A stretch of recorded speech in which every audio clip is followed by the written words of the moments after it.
Welcome to my YouTube automotive channel. In today's video I'm sitting in a 2012 Ford Mustang and I will show you which fuse and which relay to check in case your AC is not working.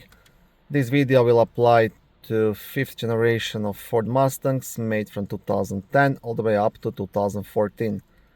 If this video was helpful, please consider supporting the channel by liking the videos, subscribing to the channel, or becoming a channel member.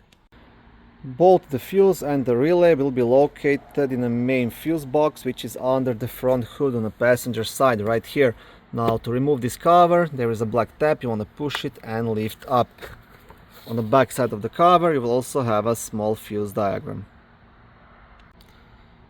Okay, and the first thing you want to check, it's fuse number 25, which is a 10 amp red fuse located here, responsible for power to AC compressor clutch. And the AC compressor relay, it's relay number 43, which is down here.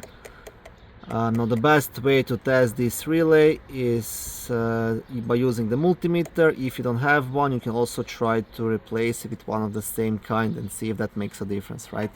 If it does, then just buy a new relay and replace it.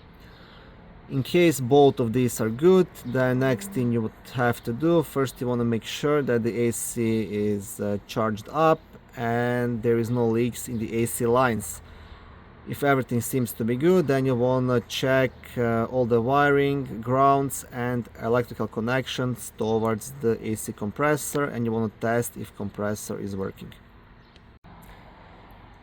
Thank you for watching this video. I hope it was helpful and educational. If it was, please like it and consider subscribing to my YouTube automotive channel. On my channel there is lots of how-to videos, do-it-yourself videos, car reviews, product reviews and other similar automotive topics.